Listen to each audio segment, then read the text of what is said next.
రాష్ట్ర ముఖ్యమంత్రి గారు మీరు ఒకటి గమనించండి. మేము గత 10-15 రోజుల తంది శాంతియుతంగా ధర్నా చేస్తున్నాం. మీరు 19,000 పైన ఖాళీ ఉన్నాయని అధికారులు చెప్తున్నారు కదా. ఇక 20,000 పోస్టులు వేసి 20,000 పోస్టులు కావాలని మేము డిమాండ్ చేస్తున్నాం. అధికారులు చెప్పారు 19,000 ఉన్నాయని.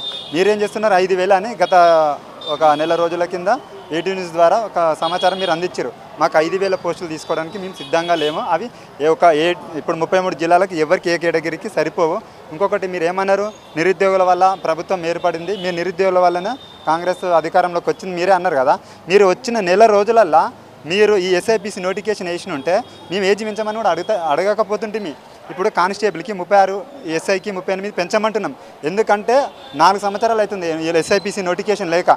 4 సంవత్సరాలు ఏజ్ లాస్ అయినట్టే కదా. నువ్వు వచ్చిన నెల రోజులలోనే మీరు నోటిఫికేషన్ ఇస్తే మేము ఏజ్ ఎందుకు పెంచమంటుంటే మరి ఇదే 5,000 పోస్టులు నువ్వు వచ్చిన ముఖ్యమంత్రి నెల రోజులలో వేస్తే అయిపోతుండే కదా. ఈ 4 సంవత్సరాల సమయం వృధా కాకపోతుండే. నాలాంటి ఎంతోమంది నిరుద్యోగులు ప్రైవేట్లో జాబ్ చేసుకుంటూ అప్పుడు ఒక 5 మార్కులతో 7 మార్కులతోటి పోయిన వాళ్ళు ఉంటారు. అరే ఈసారి నువ్వే అన్నా మళ్ళీ 2 లక్షల ఉద్యోగాలు వేస్తామని ఒక జాబ్ క్యాలెండర్ కూడా రిలీజ్ చేశారు మధ్యలో. అందులో 17,000 పోస్టులు ఖాళీ ఉన్నాయని చూపించారు. మీరే కదా 17,000 ఖాళీ ఉన్నాయి. మళ్ళీ ఏజ్ ఒకసారి 36 సంవత్సరాలు పెంచారు. మీరు పెంచారు కదా, మనకు అవకాశం ఉన్నది. పోయినసారి మిస్ అయినామని చాలామంది మళ్ళీ వచ్చి స్టడీ హాల్లో కూర్చొని చదువుకోవడం స్టార్ట్ చేసినాం.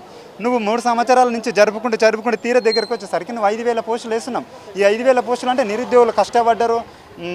ప్రభుత్వం రావడానికి మీరు ముఖ్యమంత్రి కావడానికి ఏదో ఇక మరి ఇక నా కోసం కష్టపడ్డరుగా, ఇంత దూరం వచ్చిరుగా, నా జర్నీ నీ ముఖ్యమంత్రి కావడానికి మీరు నాకు తోడయ్యారుగా అన్నట్టుగా ఏదో ఒక టిప్పా ఏందన్నట్టు ఛాయ్ తాపించినట్టు ఇట్లా ఏదో 5,000 ఇస్తున్నావా. ఈ 5,000 తీసుకోవడానికి మీ సిద్ధంగా లేము. ఎందుకంటే నిరుద్యోగుల వల్లనే వచ్చిందని మీరే ఒప్పుకున్నారు. కాంగ్రెస్ ప్రభుత్వం ఏర్పడడానికి నిరుద్యోగుల కారణం అన్న వెనక మాకు 20,000 పోస్టులు వేసి మీరు న్యాయం చేయాలి. ఒక 10-15 రోజుల ధర్నాలు చేస్తున్నాం. ఇప్పటికైనా గమనించండి. ఈ 5,000 వేస్తే అయితే మరొక తెలంగాణ ఉద్యమం స్టార్ట్ అవుతుంది. ఖచ్చితంగా మాకు న్యాయం చేయండి. 20,000 ఇప్పుడు 5,000 ఉద్యోగాలు వేసి మిగతా ఉద్యోగాలు రానున్న వచ్చేటి కూడా ఎలక్షన్స్ ఉన్నాయి. అప్పుడు కనుక మేము మళ్ళీ నోటిఫికేషన్ ఇస్తామని నిరుద్యోగుల మోసం చేసే పరిస్థితి ఉండొచ్చా? అది ఏదో నిప్పులు మీద నీళ్లు చల్లినట్టుగా నువ్వు ఇస్తావో ఇవ్వవో. 19,000 ఖాళీ ఉన్నాయని అధికారులు చెప్తున్నారు కదా. ఈ మధ్యన ఈ యొక్క 10-15 రోజుల ధర్నాలు చేస్తుంటే ఏమంటారు అంటే 9,000 వేయాలి, నిరుద్యోగులతో వ్యతిరేకత వస్తుంది ఖచ్చితంగా. ఈ 9,000 వేయకుంటే ఎక్కడ తిరిగినిచ్చే పరిస్థితి ఉండదు, బాగా వ్యతిరేకత వస్తాను. మళ్ళీ మీరే అన్నారు కదా 9,000 ఖాళీ ఉన్నాయన్నా. 9,000 14,000 కాదు, 19,000 పైన ఉన్నాయి ఖాళీగా. 20,000 వేయాలని మేము డిమాండ్ చేస్తాం. 20,000 వేసి న్యాయం చేయాలి. ఈ 5,000 వేస్తే మాత్రం మరొక తెలంగాణ ఉద్యమం స్టార్ట్ అవుతుంది. దయచేసి మీరు గమనించండి. 10-15 రోజులు చాలా కష్టపడుతున్నాం, అందరినీ కలుస్తున్నాం. ఇంకా అధికారులు కూడా కొంతమంది కలవనివ్వట్లేదు. కొంతమంది అంటారు వీళ్ళు పంపించారేమో వాళ్ళు పంపించారు. ఎవరెవ్వరు పంపించారు. నువ్వు ఖచ్చితంగా 19,000 పైన ఖాళీ ఉన్న వేస్తే ఎవ్వరు కూడా రోడ్డు మీదకి రారు. స్టడీ హాల్లో కూర్చొని శుభ్రంగా చదువుకొని వెళ్ళిపోతారు. అని చెప్పు 5,000 వస్తే మరైతే పరిస్థితి ఘోరంగా ఉంటుంది.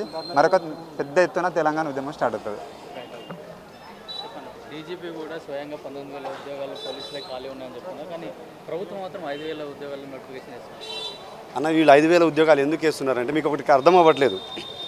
మొన్న కూనంనేని సాంబశివరావు గారు అన్నారు ఏదైతే బడ్జెట్లో బిల్లులు అన్ని ఇది కాన్స్టిట్యున్సీలకు నియోజకవర్గాలకు మేము బిల్లులు పంపిస్తున్నాం, నియోజకవర్గం డెవలప్ చేస్తున్నారు కదా అని రేవంత్ రెడ్డి గారు అంటే ఏదైతే స్వయాన్న కూనంనేని సాంబశివరావు గారే ఒకవేళ ఇస్తే మీరు భట్టి విక్రమార్కకు పొంగులేటి శ్రీనివాసరెడ్డికి ఇచ్చి ఉంటారులే కానీ మాకు రాలేదు సార్ అన్నారు.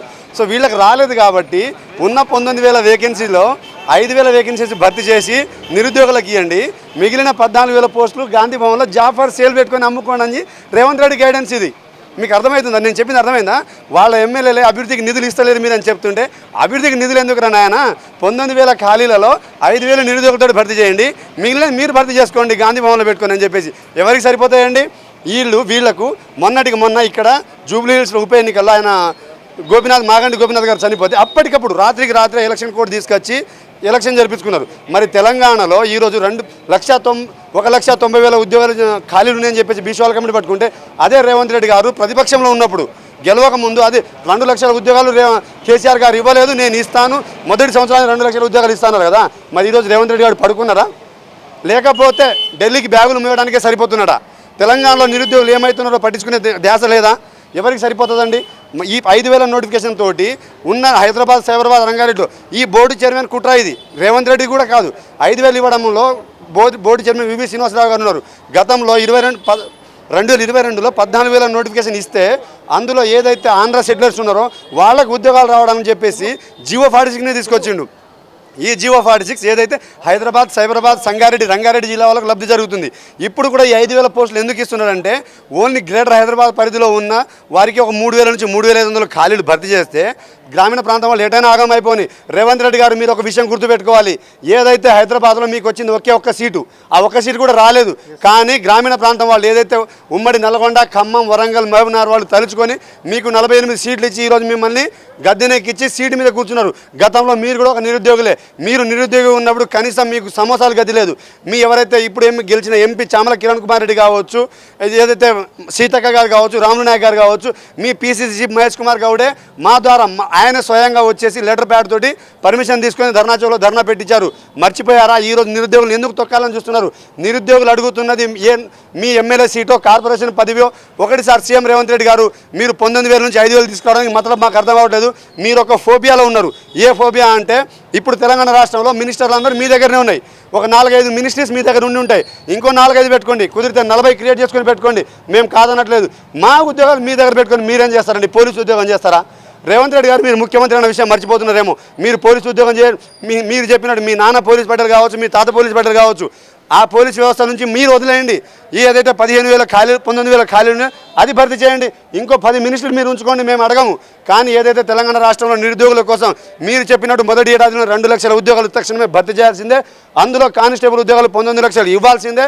ఏజ్ రిలాక్సేషన్ చెప్పేసి 36 సంవత్సరాలు 38 సంవత్సరాలు ఎందుకు ఇవ్వాలని నేను చెప్తాను. మీరు 2024 ఫిబ్రవరిలో ఒక జీవో తీసుకొచ్చారు, 31 జీవో. ఆ జీవోలో ఏముందంటే మీరు 2 సంవత్సరాలు పొడిగించారు. మేము చాలా గొప్పోడు దేవుడు అనుకున్నాం. ఎందుకంటే 2 సంవత్సరాలు ఏజ్ రిలాక్సేషన్ ఇస్తున్నాడు, నోటిఫికేషన్ ఇస్తుందని చెప్పి అనుకున్నాము. కానీ ఈ 2 సంవత్సరాలు 2024 నుంచి 2026 వరకు ఒక్క నోటిఫికేషన్ అంటే ఒక్క నోటిఫికేషన్ ఇవ్వలేదు. ఎంత సిగ్గుచేటు! ఏం చేసుకోవాలి? మీ జీవోను బంధులో పెట్టుకోవాలా? మీ బంధులో పెట్టుకోవాలి. ఆ జీవో వల్ల ఏం ఉపయోగం? ఈరోజు ఒక నిరుద్యోగి ఉపయోగపడిన జీవో ఉంటే ఎంత, ఊడితే ఎంత? మా నిరుద్యోగుల తరఫున, తెలంగాణ నిరుద్యోగుల తరఫున ఒకటే డిమాండ్ చేస్తున్నాము.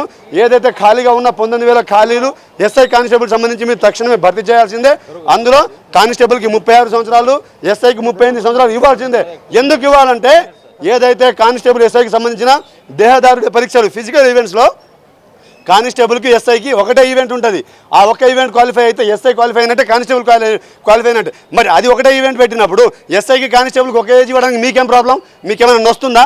అడుగుతున్నాం కదా. ఉరికే దమ్ము మాకున్నది. ఈరోజు నిరుద్యోగులు గత జియో 46 వల్ల నష్టపోయిన వాళ్ళు చాలామంది ఉన్నారు.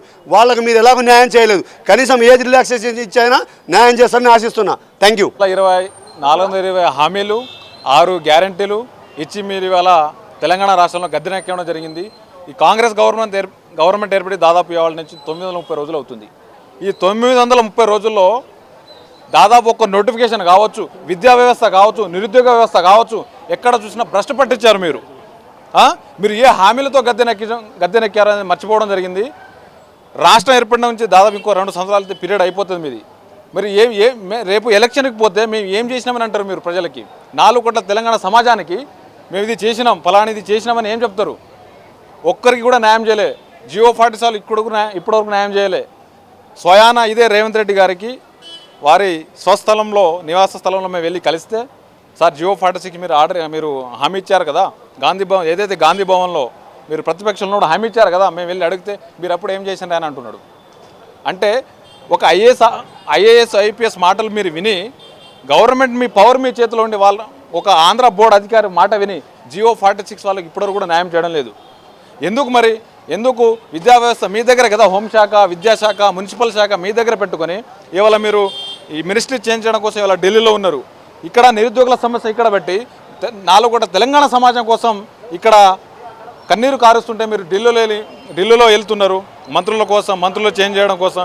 ఇదేనా మరి రాష్ట్ర సమస్య ఎట్టుపోతుంది? నిరుద్యోగ సమస్య కావచ్చు, విద్యా సమస్య కావచ్చు, మీరు ఇవాళ ఏం చేస్తున్నారు అని మేము మీడియా ముఖం ద్వారా మిమ్మల్ని ప్రశ్నిస్తూ ఉన్నాం. Thank you.